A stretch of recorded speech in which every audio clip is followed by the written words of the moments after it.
Good morning everyone, welcome to daily current affair session. आज हम discuss करेंगे 9 of January के important current affairs. 9 of January से जितने भी करंट अफेयर्स आपके एग्जामिनेशन के लिए ज़रूरी रहेंगे, उन सभी को हम यहाँ पर डिटेल में डिस्कस करेंगे थ्रू एमसीक्यूज। सेशन काफ़ी इंपॉर्टेंट रहेगा आपके सभी एग्जामिनेशन पॉइंट ऑफ व्यू से, इसलिए वीडियो को एंड तक ज़रूर देखना।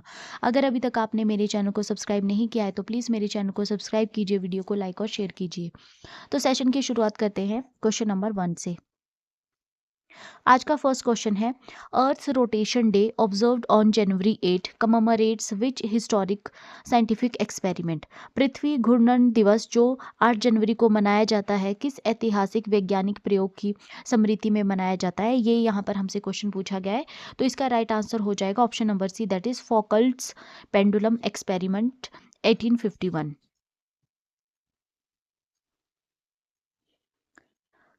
तो हर साल 8 जनवरी को हम ऑब्जर्व करते हैं फोकल्स पेंडुलम एक्सपेरिमेंट के जो 1851 में किया था। ये यहाँ पे मार्क करता है 175th anniversary of Leon Foucault's pendulum experiment. इसका क्या सिग्निफिकेंस हो जाता है? तो फोकल्ट पेंडुलम जो है यहाँ पे first time direct experimental proof दिया था कि अर्थ जो है वो रोटेट करती है अपनी एक्सिस के ऊपर। बैकग्राउंड अगर हम देखें तो एंशियंट ग्रीस ने जो है ग्रीस में 470 बीसी के दौरान फिलोसफर्स ने यहाँ पे जो स्पेकुलेट करते थे कि अर्थ जो है रोटेट करती थी, बट उनके पास कोई भी प्रूफ नहीं होता था। इसके बाद 16th सेंचुरी में कोपरनिकस ने यहाँ पे प्रपोज किया हेलियोसेंट्रिक मॉडल, ठीक है ना, कि अर्थ जो है वो ऑर्बिट करती है सन को।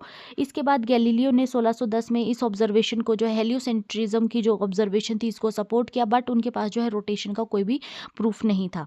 इसके बाद 1851 में फोकल्ट एक्सपेरिमेंट आता है। इन्होंने पेंडुलम एक्सपेरिमेंट किया एट द पेंथियोन पेरिस में, जहाँ पर कि इन्होंने विजिबल एविडेंस दिए अर्थ की रोटेशन के। फोकल्ट पेंडुलम डिटेल अगर हम देखें तो इसमें इन्होंने ग्रास बॉब यूज़ किया 28 ब्रास बॉब जो यूज़ किया 28 केजी का, जिसका डायमीटर यहाँ पे 38 सेंटीमीटर था और वायर की जो लेंथ थी वो 67 मीटर थी। प्रिंसिपल जो इसमें था वो था कि अगर अर्थ स्टेशनरी रहेगी तो पेंडुलम जो है वो स्विंग करेगा सेम प्लेन में। ऑब्जर्वेशन में क्या पाया गया? तो यहाँ पे प्लेन ऑफ ऑसिलेशन जो था वो ग्रेजुअली रोटेट किया, जो कि यहाँ पे प्रूफ था कि अर्थ जो है वो रोटेट करती है। ठीक है, तो इंपॉर्टेंस क्या हो जाती है अर्थ रोटेशन की? तो अर्थ की रोटेशन से यहाँ पे डे और नाइट का साइकिल चलता है रोटेशन की वजह से, और सीजन जो हमारे होते हैं वो ड्यू टू एक्सियल टिल्ट जो अर्थ का रहता है अपनी एक्सिस के ऊपर 23.5 डिग्री पर जो अर्थ टिल्ट रहती है उसकी वजह से यहाँ पे सीजन रहते हैं। इसके अलावा जो है अर्थ की जो रोटेशन और जो रिवोल्यूशन होते हैं उसकी वजह से हमें कोरियोलिस इफेक्ट देखने को मिलता है। Next question, which year has the United Nations declared the International Year for Rangelands and Pastorals to highlight the importance of grasslands and pastoral communities? तो संयुक्त राष्ट्र ने किस वर्ष को अंतर्राष्ट्रीय वर्ष घास भूमि और पशुपालकों के लिए घोषित किया है, ताकि घास भूमि और पशुपालक समुदायों के महत्व को उजागर किया जा सके? तो इसका राइट आंसर हो जाएगा option number C, that is 2026। तो यहाँ पे यूनाइटेड नेशन ने डिक्लेयर किया है 2026 को as the international year for rangelands and pastoralists. इसका एम है यहाँ पे हाईलाइट करना इंपॉर्टेंस ऑफ ग्रासलैंड, ठीक है, जितनी भी घास भूमि है उसकी इंपॉर्टेंस को जो है हाईलाइट करना है। सावनाह पेस्टोरलिस्ट कम्युनिटीज़ को यहाँ पे क्लाइमेट एक्शन में इनका जो रोल रहता है उसको हाईलाइट करना इसका मेन एम हो जाता है। रीज़न इसके पीछे क्या है? तो यहाँ पे जो अगर हम करंट क्लाइमेट जो पॉलिसीज़ की बात करें तो वो फॉरेस्ट सेंट्रिक हो जाती है और उसमें ग्रास लैंड्स को जो है उतनी इंपॉर्टेंस नहीं दी जाती है, जबकि ग्रास लैंड्स की अगर हम बात करें तो वो भी इतना ही इक्वली जो है वो रोल प्ले करती है कार्बन सिक्वेंस्ट्रेशन में और बायोडाइवर्सिटी में और रीसाइलेंस में। साइंटिस्ट की अगर हम पब्लिकेशन देखें जो कि ओपन यहाँ पे ओपन लेटर इन साइंस में जो है बताती है कि यूएनएफसीसी जो है यहाँ पे ब्रॉडर जो इसका एरिया रहता है फोकस का वो फॉरेस्ट के ऊपर रहता है। ये साइंटिफिक पब्लिकेशन से पता लगता है। COP30 की अगर हम बात करें जो अभी बलेम ब्राज़ील में हुआ है 2025 में, उसमें फॉरेस्ट डोमिनेटेड डिस्कशन ही की गई है। जितने भी इनिशिएटिव्स थे जिसमें कि ट्रॉपिकल फॉरेस्ट आ जाते हैं, ट्रॉपिकल फॉरेस्ट फॉरएवर फैसिलिटी आ जाती है, वो लॉन्च किए गए, बट ग्रासलैंड्स को यहाँ पे जो है साइडलाइन रखा गया। थ्रेट्स क्या रहते हैं ग्रासलैंड्स के लिए? तो एग्रीकल्चर जो ग्रासलैंड की जो भूमि है वो एग्रीकल्चर के लिए कन्वर्ट की जा रही है। इन्वेसिव स्पीशीज जो है ग्रास की वो ग्रो करती है। फॉसिल फ्यूल एक्सट्रैक्शन के लिए जो है इनको यूज़ किया जा रहा है, ठीक है ना, और फायर सप्रेशन पॉलिसीज जो है वो इसके लिए वो थ्रेट बनी हुई है ग्रासलैंड्स के लिए। और मार्जिनलाइज यहाँ पे किया जा रहा है इंडिजिनस जो भी नॉलेज रहती है, लोकल जो भी नॉलेज रहती है ग्रासलैंड की रिगार्डिंग, उसको साइडलाइन यहाँ पे किया जा रहा है। ठीक है, रीजनल केसेस अगर हम देखें तो ऑस्ट्रेलिया में डेजर्ट ग्रासलैंड जो है फेस कर रहे हैं ड्राउट्स को, फ्लड को और इन्वेसिव बफेल ग्रासेस को। ब्राज़ील में की अगर हम बात करें तो यहाँ पे सिराडो सावना है जो कि अंडर प्रेशर है then Amazon but less protected. ठीक है ना, अगर अमेज़न फॉरेस्ट के ऊपर ज़्यादा यहाँ पे ध्यान दिया जा रहा है, लेकिन अगर हम सिराडो सावना ग्रासलैंड की बात करें तो वो काफ़ी ज़्यादा यहाँ पे जो है वो थ्रेट फेस कर रहा है। इंडिया का क्या रोल है, तो यहाँ पे हमारे जो गवर्नेंस फ्रेमवर्क फ्रेगमेंटेशन है वो एग्जिस्ट कर रही है। ठीक है, but integrating grassland into NDCs Paris agreement के साथ जो है यहाँ पे इंटीग्रेट इसको जो है वो करना पड़ेगा सो दैट यहाँ पे क्लाइमेट मिटिगेशन किया जा सके और पेस्टोरल लाइवलीहुड्स को प्रोटेक्ट किया जा सके। Next question, DRDO observed it's foundation day on January 1 2026, it was which foundation day. तो 1 जनवरी 2026 को डीआरडीओ ने अपना स्थापना दिवस मनाया है। यह कौन सा स्थापना दिवस था, ये यहाँ पर क्वेश्चन पूछा गया है। तो इसका राइट आंसर हो जाएगा option number D, that is 68th। तो डीआरडीओ ने अपना 68th फाउंडेशन डे ऑब्जर्व किया 1 जनवरी 2026 को अपने हेडक्वार्टर न्यू दिल्ली में। डीआरडीओ की अगर हम बात करें तो इसको एस्टेब्लिश किया गया था 1 जनवरी 1958 को। और अगर हम डीआरडीओ की ग्रोथ देखें तो यहाँ पे जो है वो इनिशियली डीआरडीओ की 10 लेबोरेटरीज थी, जो अब यहाँ पे बढ़कर हो गई हैं 52 लेबोरेटरीज अक्रॉस इंडिया। लीडरशिप अगर हम देखें तो करंट में जो है डीआरडीओ के चेयरमैन आ जाएंगे डॉक्टर समीर वी कामत, और इनका जो फोकस एरिया है वो रह जाता है डीआरडीओ का साइबर स्पेस और आर्टिफिशियल इंटेलिजेंस में ये यहाँ पे फोकस कर रहे हैं। अचीवमेंट्स 2025-26 की देखें तो 22 एक्सेप्टेंस ऑफ नेसेसिटीज अप्रूव किए गए हैं, जिसकी यहाँ पे वर्थ है ₹1.3 लाख करोड़। 11 डिफेंस कॉन्ट्रैक्ट्स यहाँ पे साइन किए गए हैं, जिसकी वर्थ रह जाएगी यहाँ पे 26,000 करोड़। ठीक है, इसके अलावा 245 licensing agreements for transfer of technology sign किए गए 2025 में।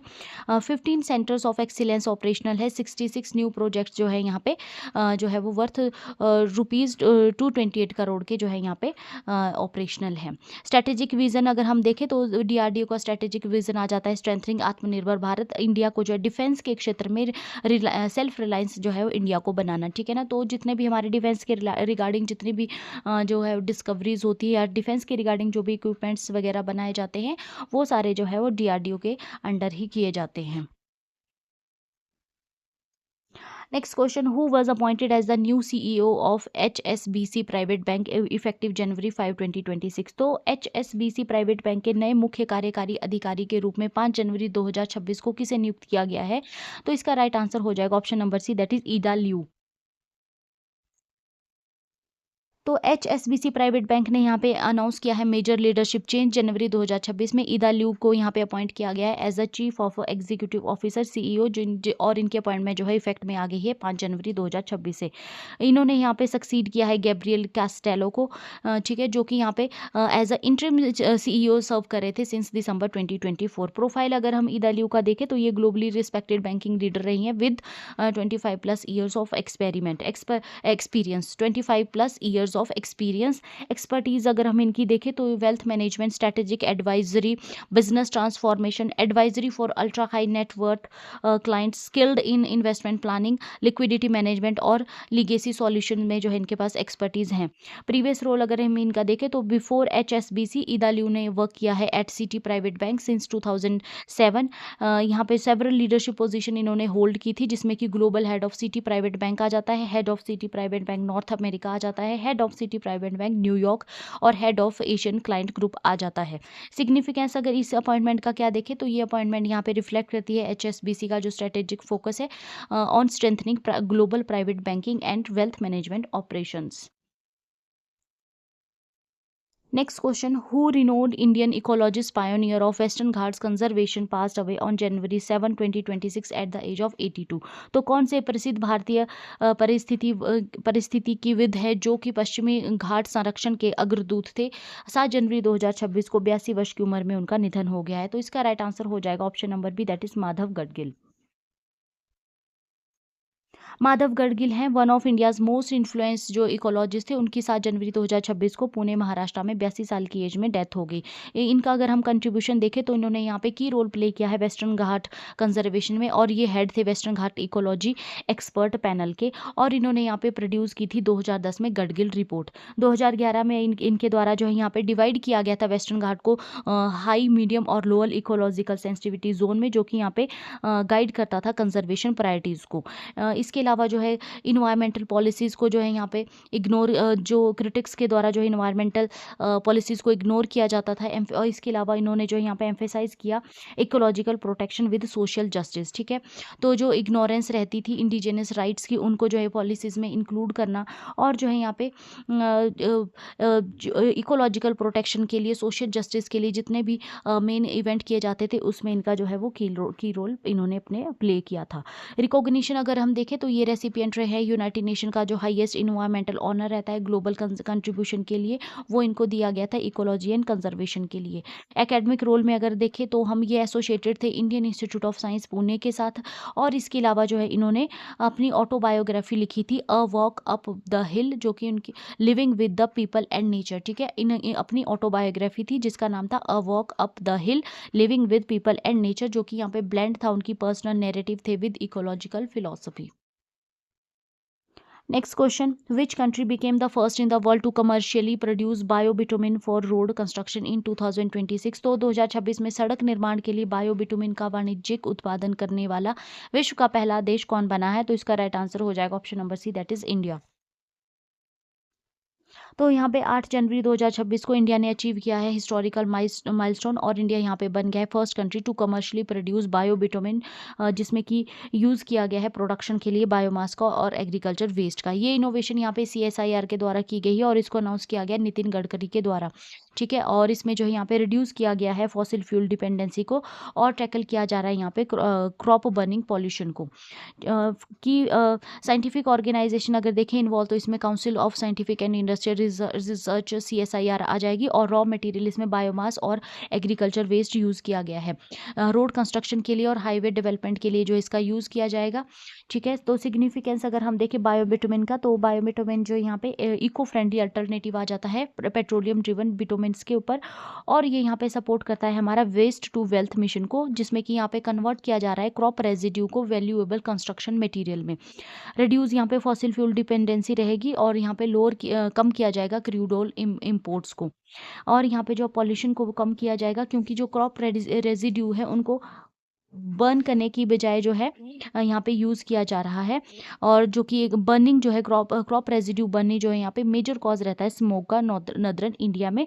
तो क्रॉप रेजिड्यू को यहाँ पे वैल्यूएबल कंस्ट्रक्शन मटेरियल में कन्वर्ट किया जाएगा। सर्कुलर इकोनॉमी मॉडल यहाँ पे ये आ जाता है, यहाँ पे जिसमें कि वेस्ट को जो है यहाँ पे रिसोर्स में जो है वो कन्वर्ट किया जा रहा है। क्लाइमेट बेनिफिट अगर हम देखें तो यहाँ पे ये लोअर करेगा हमारे कार्बन फुटप्रिंट को as compare to traditional bitumen.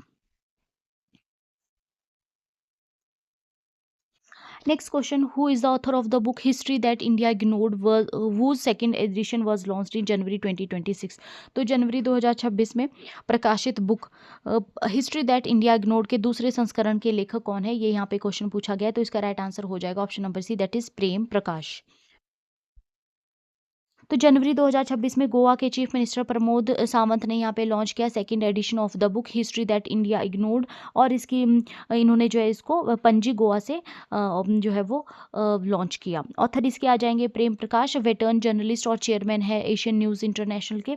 First edition जो है इस बुक का पब्लिश किया गया था अप्रैल 2025 में by Vitasta publication private limited. Focus इसमें क्या रखा गया है इस बुक में? तो यहाँ पे हाईलाइट किया गया है neglected aspect of India's freedom struggle, ठीक है। तो इंडिया के फ्रीडम स्ट्रगल के दौरान जो है कुछ मूवमेंट्स को जो है नेग्लेक्ट कर दिया गया, तो उसको यहाँ पे हाईलाइट किया गया, जिसमें कि यहाँ पे कवर किया गया इंडियन नेशनल आर्मी को, जिसको लीड किया गया था सुभाष चंद्र बोस के द्वारा, वेलूर म्यूटिनी को 1806 में जो हुई थी, battle of Imphal, unsung heroes और रिवोल्यूशनरी मूवमेंट्स जो है इसमें कवर किए गए हैं।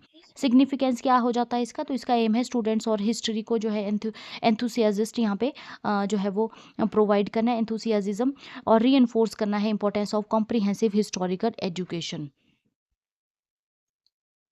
Next question, who laid the foundation stone of the 5 kilometre long Sagar island bridge project over the Muri Ganga river in January 2026? Very important question. तो जनवरी 2026 में मुरी गंगा नदी के ऊपर 5 किलोमीटर लंबे सागर द्वीप पुल परियोजना की आधारशिला किसने रखी? तो इसका राइट आंसर हो जाएगा option number B, that is Mamata Banerjee. तो जो यहाँ पे फाउंडेशन स्टोन रखा गया है Sagar Ganga island bridge project का 8 जनवरी 2026 को, और इसको इनॉग्रेट किया गया वेस्ट बंगाल की सीएम ममता बनर्जी के द्वारा। ब्रिज की अगर हम डिटेल देखें तो इसकी लेंथ हो जाएगी 5 किलोमीटर, 4 लेन ये रहेगा, और इसकी कॉस्ट रहेगी 1670 करोड़, और लार्सन एंड टर्बो कंपनी जो है यहाँ पे इसको कंस्ट्रक्ट करेगी। ये यहाँ पे कनेक्ट करेगा लॉट 8 काकवीप को कचूबेरिया सागर आइलैंड के साथ, ठीक है। इसका क्या पर्पज़ है? तो इसका पर्पज़ हो जाएगा यहाँ पे रिप्लेस करेगा ये फेरी सर्विसेज को across the Muri Ganga river, ठीक है। जो फेरी सर्विसेज मुरी गंगा रिवर में प्रोवाइड की जाती थी, इसको जो है यहाँ पे रिप्लेस किया जाएगा, और इंपॉर्टेंस इसकी हो जाएगी, बूस्ट करेगा ये कनेक्टिविटी गंगा सागर मेला पिलग्रिम्स की, और हेल्प करेगा लोकल ट्रेड और टूरिज्म और इकोनॉमी को। तो जो है सागर आइलैंड में की अगर हम बात करें तो ये लार्जेस्ट आइलैंड हो जाता है सुंदरबन डेल्टा का, और ये फेमस है, यहाँ पे फेमस कपिल मुनि टेम्पल है, जहाँ पर गंगा सागर मेला लगता है हर साल जनवरी में मकर संक्रांति को, ठीक है।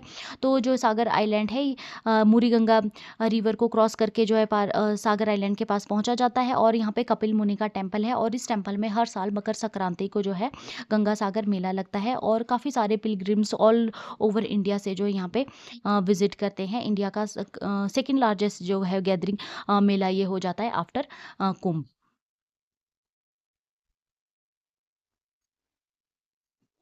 Who has been appointed as the chairman of April Export Promotion Council of for the fifth term in January 2026? तो जनवरी 2026 में परिधान निर्यात संवर्धन परिषद AEPC के 5वें कार्यकाल के लिए अध्यक्ष के रूप में किसे नियुक्त किया गया है? तो इसका राइट आंसर हो जाएगा option number B, that is Sakthi well.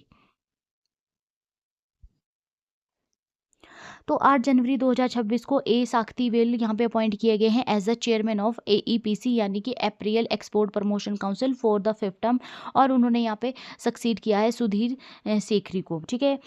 AEPC की अगर हम बात करें तो ये एपेक्स बॉडी हो जाती है जो कि प्रमोट करती है इंडिया का जो अप्रैल एक्सपोर्ट है, और ये यहाँ पे की रोल प्ले करती है पॉलिसी एडवोकेसी और मार्केट एक्सेस और एक्सपोर्ट प्रमोशन में।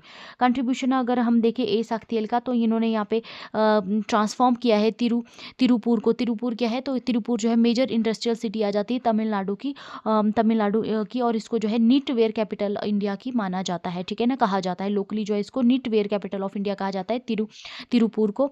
तो इसको जो है यहाँ पे इन्होंने ट्रांसफॉर्म किया है, और इसको जो है यहाँ पे नीट वेयर कैपिटल के रूप में जो है इन्होंने यहाँ पे इसको एस्टेब्लिश करने में काफ़ी रोल प्ले किया है। इसके अलावा ये फेमस है अपने तिरुपुर फेमस है अपने वर्ल्ड वाइड जो टेक्सटाइल के लिए और गारमेंट एक्सपोर्ट्स के लिए, स्पेशली कॉटन निटवेयर के लिए, कॉटन परिधानों के लिए काफ़ी ज़्यादा फेमस है ग्लोबल निटवेयर हब में। अप्रैल एक्सपोर्ट तिरुपुर से अगर हम देखें तो यहाँ पे ग्रो किया है ये 15 करोड़ जो कि 1984 में था, अब जो है यहाँ पे पहुँचकर इसका जो ग्रोथ अगर हम देखें तो ये उनकी लीडरशिप में 45,000 करोड़ 2024-25 के दौरान जो है ये पहुँच चुका है। इसके अलावा इन्होंने इन्वायरमेंटल रिस्पॉन्सिबल मैन्युफैक्चरिंग प्रैक्टिसेस को काफ़ी ज़्यादा प्रमोट किया है।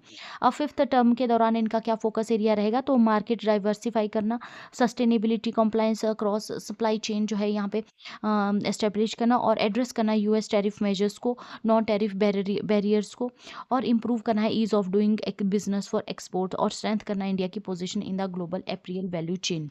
ये इनका जो है फिफ्थ टर्म के दौरान मेन फोकस एरिया आ जाएगा।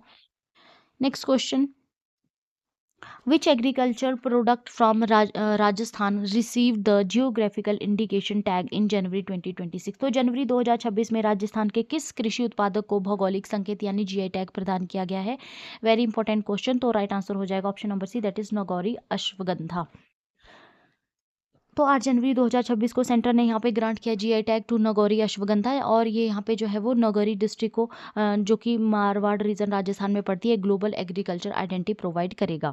सिग्निफिकेंस क्या हो जाता है? तो ये सेकंड GI टैग हो जाएगा एग्रीकल्चर प्रोडक्ट का राजस्थान से। इससे पहले सोजत मेहंदी को जो है ये GI टैग जो है वो दिया जा चुका है। ये यहाँ पे प्रोटेक्ट करेगा ऑथेंटिसिटी, प्रिवेंट करेगा misuse on the name of Nagauri ashwagandha in international market, और एनहांस करेगा एक्सपोर्ट पोटेंशियल, और एंश्योर करेगा प्रीमियम प्राइसिंग फार्मर्स के लिए। साइंटिफिक बेसिस अगर हम देखें तो नागौर जो है वो वहाँ यहाँ पे ड्राई क्लाइमेट रहता है और सैंडी सॉइल रहती है, जो कि यहाँ पे काफ़ी सूटेबल रह जाती होती है अश्वगंधा कल्टीवेशन के लिए। रूट्स जो है इसकी काफ़ी ज़्यादा लंबी और थिकर होती है, जो कि यहाँ पे रिच रहती है मेडिसिनल एल्केलॉइड्स में। बेरीज जो है उसका कलर डार्क ब्राइट रेड रहता है, जो कि यहाँ पे इंडिकेट करता है superior quality of ashwagandha. Impact क्या रहेगा फार्मर्स के ऊपर इसका, तो जो जो जीआई टैग है इससे लीगल प्रोटेक्शन मिलेगी अगेंस्ट अडल्ट्रेशन, ठीक है ना, उनके प्रोडक्ट को कोई भी अपने नाम से नहीं बेच पाएगा।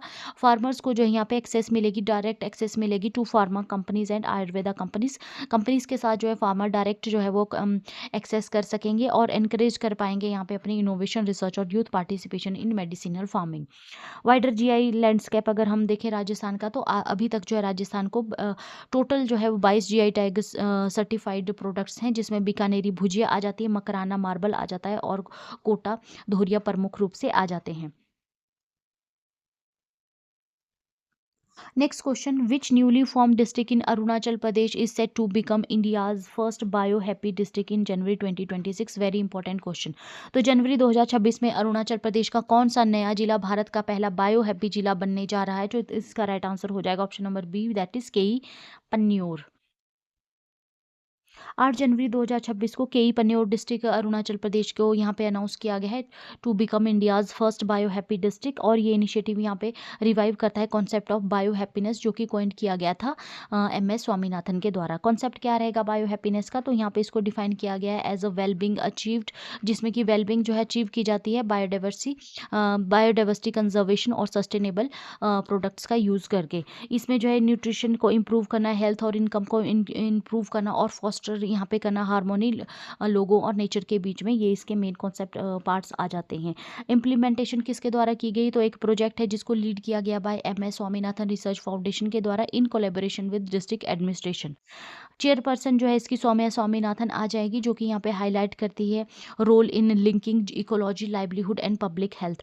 फोकस एरिया इसमें रहेगा study of local farming system, ठीक है, लोकल फार्मिंग सिस्टम को स्टडी करना, ट्रेडिशनल नॉलेज गेन करना और बायोडाइवर्सिटी रिच लैंडस्केप जो है यहाँ पे तैयार करना। बैलेंस करना है कंजर्वेशन को इकोनॉमिक सिक्योरिटी के साथ, और ताकि कंजर्वेशन के साथ साथ जो लोगों को इकोनॉमिकली भी जो है वो स्ट्रॉन्ग बनाया जाए। गाइड करना है यहाँ पे पॉलिसीज़, ऐसी पॉलिसीज़ बनाना जो कि यहाँ पे सस्टेनेबल रूरल डेवलपमेंट को जो है गाइड करती हो, और इकोलॉजिकली सेंसिटिव रीजन जो है यहाँ पे उसके साथ ये बैलेंस करती हूँ। इंपॉर्टेंस क्या रह जाती है इसकी, तो सस्टेनेबल डेवलपमेंट मॉडल यहाँ पे आ जाएगा और रेप्लिकेबल जो है वो अदर रीजन्स के लिए जो है ये बनता है।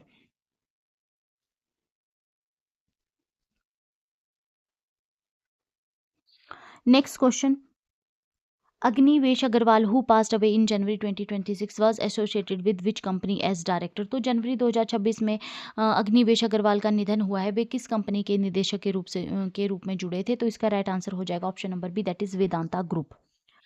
तो अग्निवेश अग्रवाल जो कि डायरेक्टर थे वेदांता ग्रुप के, son of industrialist Anil Agarwal, उनकी 49 की एज में 8 जनवरी 2026 को US में कार्डियक अरेस्ट के दौरान after a skiing accident death हो गई है, ठीक है। तो वो यहाँ पे अगर उनकी हम देखें तो उनकी स्टडी जो थी वो मायो कॉलेज अजमेर से हुई थी, और करियर हाईलाइट देखें तो उन्होंने फाउंड किया था फुजीराहा गोल्ड रिफाइनरी UAE में, और वो चेयरमैन थे हिंदुस्तान जिंक के 2005 से लेकर 2019 तक। इसके अलावा जो उन्होंने वो हेड कर रहे थे तलवंडी साबो पावर लिमिटेड को 2019 ऑनवर्ड। वेदांता ग्रुप जो है एक ग्लोबल नेचुरल रिसोर्स कंपनी आ जाती है, जिसका हेडक्वार्टर लंदन UK में पड़ता है। PM मोदी ने जो है यहाँ पे ट्रिब्यूट उनको दिया है, और बिजनेस लीडर्स ने यहाँ पे जो है एक्सप्रेस किए हैं अपने कंडोलेंसेस, ठीक है।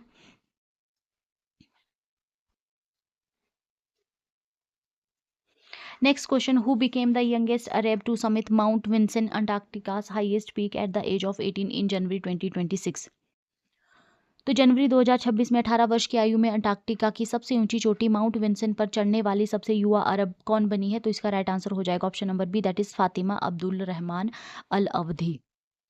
तो 6 जनवरी 2026 को फातिमा अब्दुल रहमान अल अवधी, जो कि एक 18 साल की अमीराती माउंटेनियर है, उन्होंने समिट किया है माउंट विंसन अंटार्कटिका को। अचीवमेंट अगर हम देखें तो ये बन जाते हैं यंगेस्ट अरब, जो कि यहाँ पे जिन्होंने यहाँ पे क्लाइंब किया है अंटार्कटिका की हाईएस्ट पीक को।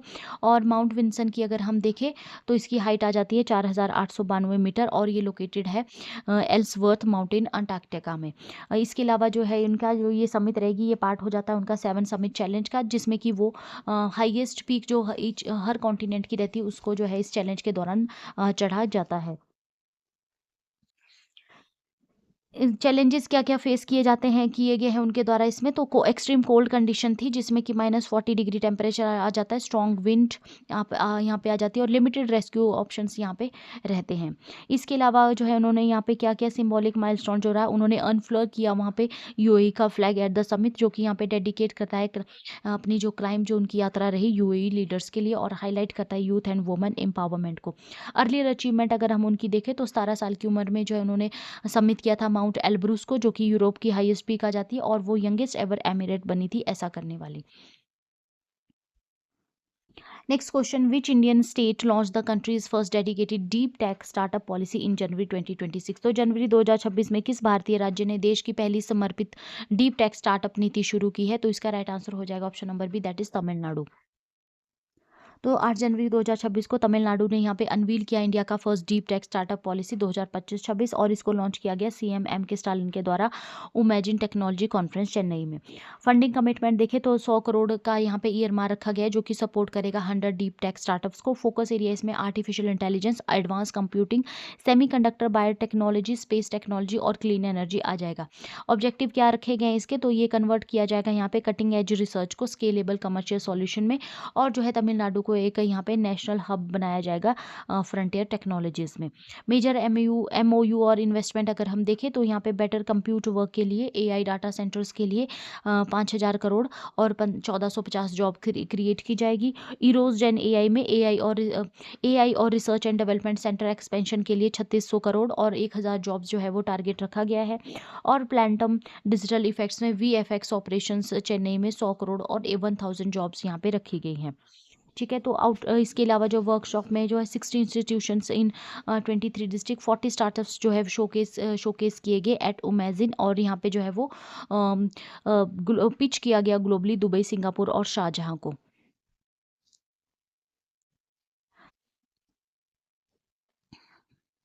Next question, which Indian city top the 2025 ranking as the best city for women according to Avtar city inclusion score study? तो अवतार की सिटी इंक्लूजन स्कोर अध्ययन के अनुसार 2025 में महिलाओं के लिए भारत का सर्वश्रेष्ठ शहर कौन सा रहा है? तो इसका राइट आंसर हो जाएगा option number D, that is Bengaluru. तो 2025 में बेंगलुरु यहाँ पे रैंक किया गया है बेंगलुरु को best Indian city for womens, और ये स्टडी की गई अवतार, जो कि एक Chennai based work place inclusion firm है। सिटीज़ जो है इसमें 125 अक्रॉस इंडिया इवेलुएट की गई, और यहाँ पे जो है बेंगलुरु का स्कोर रहा 53.29, जो कि हाईएस्ट था। उसके बाद चेन्नई आ जाता है 49.86, और फिर पुणे आ जाता है 46.27। हैदराबाद और मुंबई यहाँ पे टॉप 5 में पोजिशन बनाते हैं। फ्रेमवर्क अगर हम देखें तो सोशल इंक्लूजन स्कोर जो है उसमें सेफ्टी, हेल्थ, एजुकेशन, मोबिलिटी और लाइबिलिटी को जो है यहाँ पे रखा गया है। और इंडस्ट्रियल इंक्लूजन स्कोर में यहाँ पे formal job skilling, corporate diversity, womens workforce participation. Bengaluru ने यहाँ पे लीड किया है इंडस्ट्रियल इंक्लूजन को, corporate ecosystem and diversity practices. Chennai ने यहाँ पे लीड किया है सोशल इंक्लूजन में, पब्लिक सर्विसेज एंड सेफ्टी, और पुणे और हैदराबाद ने यहाँ पे बैलेंस्ड परफॉर्मेंसेस शो की हैं। Next question, What is the primary objective of Mission Sudarshan Chakra launched by India in January 2026? Very important question. तो जनवरी 2026 में भारत के द्वारा एक मिशन सुदर्शन चक्र जो है वो स्टार्ट किया गया है। तो इसका मुख्य उद्देश्य क्या है? तो यहाँ पे इसका राइट आंसर हो जाएगा expanding India's creating multi layered air defence system, option number C, creating multi layered air defence system. तो मिशन सुदर्शन चक्र है नेशनल प्रोग्राम लॉन्च किया गया, जो कि काउंटर करेगा इमर्जिंग एरियल थ्रेट्स को, स्पेशली हॉस्टाइल ड्रोन्स को। इसका पर्पस है यहाँ पे बिल्ड करना multi layered air defence shield, जो कि यहाँ पे न्यूट्रलाइज करेगी फाइटर एयरक्राफ्ट्स को, मिसाइल्स को और ड्रोन्स को। टारगेट इसके लिए रखा गया है कंप्लीशन 2035, और जो है यहाँ पे क्यों इसकी जो है वो रिक्वायरमेंट रहती है, तो इसमें जो है ड्रोन्स की अगर हम बात करें तो drones low cost but high impact tools हो जाते हैं, जो कि यहाँ पे सर्विलेंस, स्मगलिंग और प्रिसीजन अटैक में जो है वो यूज़ किए जाते हैं। आजकल काफ़ी ज़्यादा जो है थ्रेट्स बढ़ रहे हैं। अगर हम देखें तो ग्लोबल कॉन्फ्लिक्ट्स में, जिसमें इंडिया पाकिस्तान बॉर्डर आ जाता है और रशिया यूक्रेन जो है वो आ जाते हैं, जिसमें काफ़ी ज़्यादा जो है वो ड्रोन्स का यूज़ किया गया। इसके अलावा कॉम्प्लीमेंट्री सिस्टम जो है ये होता है, क्योंकि ये वर्क करता है जो भी आर्मी रहती है, इंडियन इंटीग्रेटेड एयर कमांड और control system for layer defence जो है कॉम्प्लीमेंट्री सिस्टम की तरह जो है ये हमारे वर्क करेगा। इंडिया की इंटीग्रेटेड एयर कमांड और control system for layer defence. Joint यहाँ पे जो है counter unmanned aerial system grid की अगर हम बात करें तो आर्मी, नेवी और एयरफोर्स जो है यहाँ पे डेवलप कर रही है joint counter unmanned aerial system grid को, जो कि यहाँ पे जिसमें यहाँ पे इंटीग्रेट किए जाएंगे सेंसर्स, कमांड सेंटर्स और रिस्पांस यूनिट्स। काउंटर मेजर्स देखें अगर हम तो सॉफ्ट स्किल में यहाँ पे इलेक्ट्रॉनिक वारफेयर आ जाएंगे, GNSS जैमिंग आ जाएगी और कम्युनिकेशन डिसरप्शन आ जाएगा। हार्ड स्किल में यहाँ पे directed energy weapons, laser point defence gun जो है यहाँ पे आ जाते हैं। सिग्निफिकेंस क्या हो जाएगा इसका, तो यहाँ पे इनहांस करेगा इंडिया की preparedness against future aerial threats और स्ट्रेंथ किया जाएगा अपनी नेशनल सिक्योरिटी को। Next question, which organization launched the Bharati initiative in January 2026 to support the agri-food and agri-tech startups for export growth? तो जनवरी 2026 में एग्री फूड और एग्री टेक स्टार्टअप को जो है यहाँ पे निर्यात वृद्धि के लिए समर्थन देने हेतु भारतीय पहल किस संगठन के द्वारा शुरू की गई है, तो इसका राइट आंसर हो जाएगा option number B, that is APEDA. तो यहाँ पे भारती इनिशिएटिव जो कि Bharat hub for agritech resilience advancement and incubation for export enablement आ जाता है। इसको लॉन्च किया गया पेड़ा के द्वारा, agriculture and process food products export development authority के द्वारा, और इसका जो ऑब्जेक्टिव है वो है स्ट्रेंथ करना इंडिया का एग्री फूड और एग्रीटेक स्टार्टअप इकोसिस्टम को, और कनेक्ट करना है इनोवेशन को with export readiness and global market access. Global exposure अगर हम देखें तो टॉप 10 स्टार्टअप जो है यहाँ पे सिलेक्ट किए गए हैं, जो कि शोकेस करेंगे स्टार्टअप्स को इंटरनेशनल प्लेटफॉर्म पे और अट्रैक्ट करेंगे बायर्स को और इन्वेस्टर्स को और पार्टनर्स को। अपेड़ा जो है यहाँ पे अगर हम अपेड़ा की बात करें तो इसका जो एक्सपोर्ट है वो यहाँ पे बढ़ा है 7%, जो कि अप्रैल से नवंबर 2025-26 में था। जो है वो $18.6 बिलियन जो है वो यहाँ पे देखा गया है। प्रीवियस फाइनेंशियल ईयर में अगर हम देखें तो $28.5 बिलियन जो है यहाँ पे रहा था, और अब जो टारगेट रखा गया है इसको क्रॉस करना $30 बिलियन इन 2025-26। अनाउंसमेंट अगर हम देखें तो यहाँ पे इन्फ्यूज्ड 2026 ग्रेटर नोएडा में यहाँ पे जो अनाउंसमेंट की गई उसमें 120+ कंट्रीज और जो है वो 2200 एग्जीबिटर और 15,000 जो है वो बायर्स के दौरान जो है यहाँ पे इवेंट के दौरान जो है अनाउंसमेंट की गई। इंपॉर्टेंट फैक्ट अगर हम अपेडा के देखें तो अपेडा जो है यहाँ पे वर्क करता है under the ministry of commerce and industry.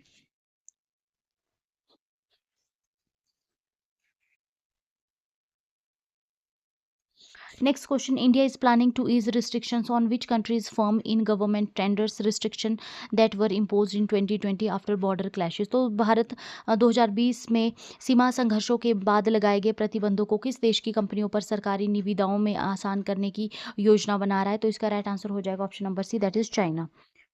तो यहाँ पे 2020 में इंडिया ने जो कुछ सैंक्शंस लगा दी थी, कुछ रिस्ट्रिक्शन लगा दी थी चाइनीज़ फर्म के ऊपर after a deadly border clash. तो यहाँ पे जो है वो फर्म जो थी उनको रजिस्टर करना पड़ता था विद गवर्नमेंट कमिटीज़, और यहाँ पे जो पॉलिटिकल और सिक्योरिटी जो क्लियरेंसेस रहते थे वो जो है वो ऑब्टेन करने पड़ते थे इफेक्टिवली, जो कि यहाँ पे कॉन्ट्रैक्ट्स जो है कंपनीज को नहीं प्रोवाइड किए जाते थे, ठीक है ना। तो जो अब प्रपोज क्या किया गया 2026 में, तो इंडिया जो यहाँ पे प्लान कर रहा है रिमूव किए जाएंगे मैंडेटरी रिस्ट्रिक्शंस और क्लियरेंस रिक्वायरमेंट जो रखी गई थी, और जो फाइनल डिसीजन जो रहेगा इसके लिए वो पीएमओ ऑफिस के द्वारा ही लिया जाएगा, और इसको किसके द्वारा लीड किया गया, तो मिनिस्ट्री ऑफ फाइनेंस के द्वारा जो है इसको लीड किया जा रहा है। इकोनॉमी की इम्पैक्ट जो है अगर हम देखें तो गवर्नमेंट जो है यहाँ पे गवर्नमेंट कॉन्ट्रैक्ट जो है वर्थ $700 to $750 बिलियन जो है इसके द्वारा जो अफेक्ट हुए थे। चाइनीज़ कंपनीज जो है यहाँ पे डिसक्वालीफाई कर दी गई थी, और इसके अलावा जो है चाइनीज़ जो इंपोर्ट रहता था चाइनीज़ पावर इक्विपमेंट्स का वो भी यहाँ पे स्लो डाउन हो गया था, ठीक है। जियो पॉलिटिकल कंटेक्स अगर हम देखें यहाँ पे, तो अब जो रिस्ट्रिक्शन है उसको जो है यहाँ पे जो है वो ग्रेजुअली जो है वो कम किया जा रहा है, और जो इसमें काफ़ी ज़्यादा रोल रहा है हमारे पीएम मोदी का जो 2025 की चाइना विजिट रही रही थी फर्स्ट इन 7 ईयर्स यहाँ पे, उसके बाद जो है रिवाइव किया जा रहा है कमर्शियल एंगेजमेंट्स को। डायरेक्ट फ्लाइट्स रिज्यूम कर दी गई है, वीज़ाज चाइनीज़ प्रोफेशनल के लिए स्ट्रीमलाइन कर दिए गए हैं। इसके अलावा जो है एफडीआई रिस्ट्रिक्शन चाइनीज़ फर्म्स के ऊपर जो है वो अभी जो है वो नहीं हटाई गई है, वो उसके ऊपर एफडीआई रिस्ट्रिक्शन चाइनीज़ फर्म के ऊपर वैसे ही रहेगी। Next question, according to ISRO's January 2026 finding, how frequently does cosmic dust strike Earth's atmosphere as detected by DEX instrument? तो इसरो के जनवरी 2026 के निष्कर्षों के अनुसार DEX यंत्र द्वारा पृथ्वी के वायुमंडल पर कितनी बार कॉस्मेटिक डस्ट टकराती है, ये यहाँ पर पूछा गया। तो इसका राइट आंसर हो जाएगा option number C, that is once every 16 minute. तो यहाँ पे इसरो ने कंफर्म किया है कि जो माइक्रोस्कोपिक कॉस्मिक डस्ट पार्टिकल होते हैं वो स्ट्राइक करते हैं एटमॉस्फेयर के अर्थ के एटमॉस्फेयर को एवरी अप्रोक्सीमेट 1000 सेकेंड, जो कि यहाँ पे हो जाते हैं 16 मिनट। इंस्ट्रूमेंट इसमें यूज़ किया गया है DEX यानी डस्ट एक्सपेरिमेंट, और यह इंडिया का ये first indigenous cosmic dust detector हो जाता है। ये इसको जो लॉन्च किया गया था 1 जनवरी 2024 को एक्सपो सेट मिशन के दौरान। पार्टिकल्स क्या डिटेक्ट किए गए हैं, तो यहाँ पे इंटरप्लैनेटरी डस्ट पार्टिकल्स, और जो यहाँ पे डिटेक्ट किए गए हैं microscopic debris from comets and asteroids. Significance क्या हो जाता है इसका, तो ये जो पार्टिकल्स है ये क्या फॉर्म करते हैं, ये फॉर्म करते हैं मीटियोर लेयर को अर्थ के एटमॉस्फेयर में, और ये रिस्पॉन्सिबल रहते हैं शूटिंग स्टार्स के लिए। DEX यहाँ पे डिस्टिंग्विश करता है डस्ट इम्पैक्ट्स को फ्रॉम बैकग्राउंड नॉइस और ऑर्बिटल डेब्रिज। इंपॉर्टेंस फीचर के लिए देखिए हम, तो क्या हो जाती, तो ये यहाँ पे प्रोटेक्ट करेगी, इसकी हेल्प से जो हम प्रोटेक्ट कर पाएंगे अपने जो सैटेलाइट्स हैं स्पेसक्राफ्ट्स के फ्रॉम माइक्रो इम्पैक्ट डैमेजेस, और यहाँ पे सपोर्ट हमारा जो गगनयान मिशन प्लानिंग रहेगी उसके लिए भी इसके द्वारा सपोर्ट मिलेगा, और यूजफुल ये रहेगा हमारे प्लानिटरी जो एक्सप्लोरेशन है अपकमिंग, जिसमें वीनस और मार्स आ जाते हैं। Next question, in January 2026, the United States announced withdrawal from 66 international organization under WO's executive order. तो जनवरी 2026 में अमेरिका ने 66 अंतर्राष्ट्रीय संगठनों से वापसी करके कार्यकारी आदेश के किसके कार्यकारी आदेश के तहत घोषित किया है, तो यहाँ पे राइट आंसर हो जाएगा option number C, that is Donald Trump. तो यहाँ पे 7 जनवरी 2026 को यूएस ने यहाँ पे साइन किया है executive order to withdraw from 66 international organisation. Reason इसके पीछे क्या बताया गया, तो एडमिनिस्ट्रेशन ने यहाँ पे डिस्क्राइब किया है यूएस लिंक्ड बॉडीज़ जो है यहाँ पे रीडबंट है और इनएफिशिएंट है, मिस अलाइंड है विद यूएस नेशनल इंटरेस्ट, और फोकस एरिया जो विड्रॉल का वो रखा गया है मेन क्लाइमेट रिलेटेड फ्रेमवर्क, जिसमें कि आपके इंक्लूडिंग क्लाइमेट रिलेटेड फ्रेमवर्क, जिसमें कि यहाँ पे UNFCCC आ जाता है, पेरिस एग्रीमेंट और इंटरनेशनल सोलर अलायंस आ जाता है, जिसको कि लॉन्च किया गया था इंडिया के द्वारा, इंडिया और फ्रांस के द्वारा 2015 में, और labour standard social development advisory bodies आ जाते हैं। इसके अलावा जो है रिस्ट्रिक्शन जो कंटिन्यू रहेगी ट्रंप की जो अर्ली प्रेसिडेंसी के दौरान लगाई गई थी, जिसमें कि यहाँ पे यूएस ने विड्रॉ कर लिया था WHO से, UN ह्यूमन राइट काउंसिल से और यूनेस्को से। इसका क्या इम्पैक्ट रहेगा अगर यूएस जो है इतनी इंटरनेशनल ऑर्गेनाइजेशन से विड्रॉ करता है, तो इसका इम्पैक्ट क्या हो जाता है, तो फंड कटिंग्स हो जाती है, ठीक है ना। तो यूएन जितनी भी एजेंसीज चला रहा है उसके लिए यहाँ पे फंड कटिंग हो जाएगी, जिससे क्या होगा, प्रोग्राम्स को रिड्यूस कर एजेंसी यूनाइटेड नेशन जो एजेंसी चला रहा है उनमें प्रोग्राम्स को कम कर दिया जाएगा, रिड्यूस कर दिया जाएगा प्रोग्राम्स को, स्टाफ्स को। और यहाँ पे जो है वो एक्सपर्ट ने यहाँ पे वार्न किया है ग्लोबल जो रिस्पॉन्स रहते हैं क्लाइमेट चेंज के लिए, ह्यूमैनिटेरियन एड के लिए और डेवलपमेंट फाइनेंस के लिए। तो फाइनेंस की यहाँ पे काफ़ी ज़्यादा क्राइसिस हो जाएगी आफ्टर यूएस विड्रॉल, ठीक है। तो सिलेक्टिव एंगेजमेंट यूएस ने यहाँ पे रखी है। यूएस जो है अभी स्टिल एंगेज है कुछ ऑर्गेनाइजेशन के साथ, जिसमें इंटरनेशनल ट्रेड कम्युनिकेशन यूनियन आ जाती है, इंटरनेशनल मैरीटाइम ऑर्गेनाइजेशन आ जाती है और इंटरनेशनल लेबर ऑर्गेनाइजेशन आ जाती है। इनके साथ अभी यूएस एंगेज रहता है। क्यों, क्या इसका बेस बताया जा रहा है, क्यों यूएस ऐसा कर रहा है, तो इसमें कंपटीशन विद चाइना जो है मेन फोकस बताया जा रहा है यूएस का। Next question, which organisation is hosting the inaugural India international conference on democracy and election management 2026 in New Delhi. तो कौन सी ऑर्गेनाइजेशन है, नई दिल्ली में भारत अंतर्राष्ट्रीय लोकतंत्र और चुनाव सम्मेलन 2026 का पहला संस्करण किस संगठन के द्वारा आयोजित किया जा रहा है, तो इसका राइट आंसर हो जाएगा option number B, that is Election Commission of India. तो इलेक्शन कमीशन ऑफ इंडिया यहाँ पे होस्ट करेगा first India international conference on democracy and election management. Venue जो डेट इसकी रहेगी 21 से 23 जनवरी 2026, भारत मंडपम न्यू दिल्ली। और ऑर्गेनाइजर इसके आ जाएंगे India International Institute of Democracy and election Management under ECI। Participation अगर हम देखें तो नियरली 100 इंटरनेशनल डेलीगेट्स यहाँ पे आएंगे इलेक्शन मैनेजमेंट बॉडीज से। और यहाँ पे जो फॉरेन मिशंस, इंटरनेशनल ऑर्गेनाइजेशन और एकेडमिक एक्सपर्ट्स भी जो है यहाँ पे आएंगे। थीम क्या रहेगी इसकी? तो थीम इसकी रहेगी democracy for an inclusive, peaceful, resilient and sustainable world. ठीक है, तो इंडिया यहाँ पे जो है एज्यूम करेगा chairship of the council of member state of international IDEA 2026 conference. यहाँ पे जो है वो रिफ्लेक्ट करेगी इंडिया का जो लीडरशिप है ग्लोबल डेमोक्रेटिक गवर्नेंस में। हाईलाइट अगर हम देखें प्रोग्राम की तो इनॉग्रल सेशन होगा EMB लीडर्स प्लेनरी वर्कशॉप और मीटिंग्स। और इसमें जो है लॉन्च किया जाएगा ECI नेट। ठीक है, इलेक्शन कमीशन के द्वारा ECI नेट, जो कि क्या है यहाँ पे नेटवर्क फॉर इलेक्टोरल कोऑपरेशन। और यहाँ पे शोकेस किया जाएगा इंडिया का इलेक्टोरल फ्रेमवर्क और technology innovation.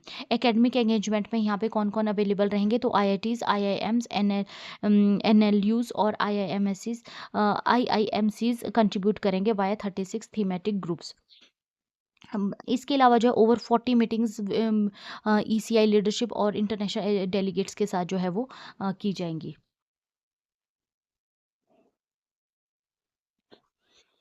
Next question, in January 2026 researchers from Aligarh Muslim University discovered 3 new species of meadow katydids in Jammu Kashmir. These belong to which genus? तो जनवरी 2026 में अलीगढ़ मुस्लिम विश्वविद्यालय के शोधकर्ताओं ने जम्मू और कश्मीर में घास भूमि कैटिडिड्स की 3 नई प्रजातियां खोजी है। ये किस वंश से संबंधित है, ये यहाँ पर पूछा गया है। तो इसका राइट आंसर हो जाएगा option number A, that is Conocephalus. तो 3 न्यू स्पीशीज यहाँ पे मीडो कैटिडिडस की जो यहाँ पे पाई गई हैं जम्मू कश्मीर में 2026 में। जीनस इसका आ जाता है कोनोसेफलस कॉमनली, जिसको मीडो कैटिडिस और लॉन्ग हॉर्न ग्रास होपर के नाम से जाना जाता है। स्पीशीज जो है यहाँ पे आ जाएगी कोनोसेफलस उस्मानी, जो कि अगर हम देखें तो इसका इलोंगेटेड एब्डोमिनल प्लेट इसकी रहती है और 36 इसमें टीथ आ जाते हैं। इसके अलावा कोनोसेफलस नेगेरेंसिस आ जाएगा, जो कि बुडगाम में जो है वो पाई जाती है। और स्पिंडल शेप जो है आ जाएगी और 34 इसके टीथ हो जाएंगे। कोनोसेफलस गेंड्रबेली जो कि फाउंड की गई है गेंड्रबेल में, स्मॉलर साइज इसका रहेगा, 28 टीथ रहेंगे। वी शेप जो है इसका एब्डोमिनल आ जाएगा। ठीक है, ये जो इसको जो है लीड किया गया है यहाँ पे Muzami Syed Shah team from Aligarh Muslim University. और सिग्निफिकेंस इसका क्या हो जाता है? तो इससे पहले जो है ओनली 1 स्पीशीज जो है इस जीनस की जो है वो पाई गई थी। ठीक है ना, और यहाँ पे जो है वो कश्मीर में जो है यहाँ पे एग्जिस्ट करना यहाँ पे शोकेस करता है वेस्टर्न हिमालयज और पीर पंजाल रेंज में जो है वो फॉस्टर जो यहाँ पे डाइवर्स इकोलॉजिकल निक्स जो है यहाँ पे कैसे सर्वाइव कर रहे हैं। ठीक है, मेथड इसमें है स्कैनिंग इलेक्ट्रॉन माइक्रोस्कोप यहाँ पे यूज़ किया गया और स्टडी किया गया है स्टेडुलरी फाइल्स को। ठीक है ना, स्टेडुलरी फाइल जिसमें मेल विंग टीथ आ जाते हैं जो कि यूज़ किए जाते हैं चॉपिंग के लिए। प्रिजर्वेशन में अगर देखें हम तो टाइप ऑफ स्पेसिमेन यहाँ पे डिपॉजिट किए गए हैं museum of zoology Aligarh Muslim university में। ठीक है, तो वहाँ पे प्रिजर्वेशन की गई है स्पेसिमेंस की। Next question, who was the stand out performer and player of the series in India under 1930 youth ODI sweep against South Africa in January 2026? तो जनवरी 2026 में भारत अंडर 19 की 30 युवा ODI श्रृंखला जीत में कौन प्रमुख खिलाड़ी और प्लेयर ऑफ द सीरीज रहे साउथ अफ्रीका के अगेंस्ट? तो यहाँ पे हमसे क्वेश्चन पूछा गया, तो इसका राइट आंसर हो जाएगा option number D, that is Vaibhav Suryavanshi. तो यहाँ पे अंडर 19 ODI के दौरान जो है इंडिया ने डिफीट किया साउथ अफ्रीका को 3-0 से। और ये सीरीज़ जो है जनवरी 2026 में प्ले की जा रही थी। फाइनल मैच 8 जनवरी 2026 को साउथ अफ्रीका के विलमोरे पार्क बेनोनी में खेला गया। ठीक है, स्टार प्लेयर यहाँ पे वैभव सूर्यवंशी रहे, कैप्टन भी ये इंडिया की टीम को यही कर रहे थे, कैप्टन यही रहे थे। 14 ईयर हैं बिहार से और इन्होंने जो है यहाँ पे स्कोर किए 127 of 74 balls in final ODI। ठीक है, तो इंडिया ने यहाँ पे लास्ट मैच को जीता 233 रन से और साउथ अफ्रीका को यहाँ पे जो है वो 160 रन पे ऑल आउट कर दिया गया था। सूर्यवंशी को यहाँ पे player of the match and player of the series जो है यहाँ पे अवार्ड दिया गया। ठीक है, तो फ्रेंड्स इसके साथ ही हमारा आज का ये सेशन कंप्लीट होता है। अगर आपको सेशन पसंद आया हो तो प्लीज़ वीडियो को लाइक कीजिए, चैनल को शेयर और सब्सक्राइब कीजिए। Thank you so much. मिलते हैं नेक्स्ट वीडियो में।